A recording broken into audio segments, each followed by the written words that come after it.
ძალისხმევა Deep State-ის დასამარცხებლად მისი გავლენის შესუსტება საქართველოზე პირდაპირ აისახება. ასეთია მმართველი გუნდის პოზიცია.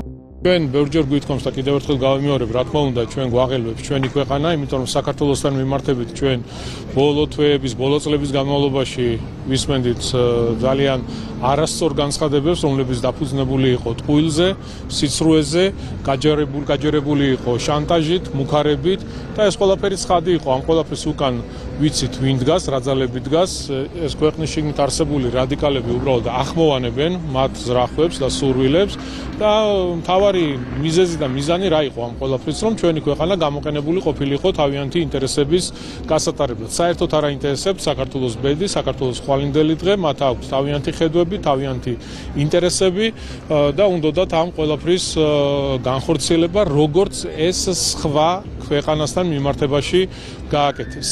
მხედველობაში მაქვს უკრაინა და მართლაც უმძიმესი მდგომარეობაა დღეს უკრაინაში. მთავარი მიზანია, რომ რაც შეიძლება მეტი ძალაუფლება კონდეთ ხელში აღებული, რაც შეიძლება მეტი მათ შორის ფინანსური აქტივები იყოს მათ ხელში კონცენტრირებული და ამისათვის სჭირდებათ, რა თქმა უნდა, რომ სხვადასხვა ქვეყნებში მათი მარიონეტები იყვნენ ფასადურად წარმოდგენილი ვითომ ხელისუფლების წარმომადგენლები, ვითომ ხალხის მიერ არჩეულები, მაგრამ რეალურად ერთი თითის გათვალისწინებაზე მოხტუნავი ადამიანები სამწუხაროდ ბევრი არიან ასეთი და ჩვენ ვხედავთ, რომ ამ ადამიანების რაოდენობა კრიტიკულად გაზრდილი არის მათ შორის ევროპულ ქვეყნებში, იქნება ეს ლიტვა, ლატვია, ესტონეთი თუ სკანდინავიის ქვეყნებში და როდესაც ჩვენ საუბრობთ, რომ აუცილებელია Deep State-ის დამარცხება, რაშიც უდიდესი წვლილი უნდა შეიტანოს ბატონმა ტრამპმა და მისმა ადმინისტრაციამ, ვერანაირად ვერ ჩაითვლება მათი საქმიანობა წარმატებულად Deep State-ის წინააღმდეგ ბრძოლაში, თუ ჩვენს ქვეყანაში გაგრძელდება ჩვენი ქვეყნის დასაქმებში ხელის ფათური,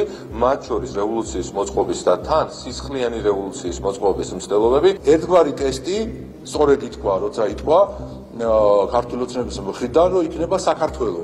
იმიტომ რომ ჩვენ ვიყავით პირველი ქვეყანა, პირველი საზოგადოება. ჩვენ ვიყავით დიახ პირველები და ქართული სახელმწიფოზე გადიოდა ეს ტესტი გლობალური ომის პარტიის და შესაბამისად ჩვენ თუ ამას ვიტყვით, რომ გლობალური ომის პარტია შესუსტდა, აი აქ იქნება ტესტი ჩაბარებული უკვე მათ შორის ამერიკის დღევანდელი პრეზიდენტის მხრიდან.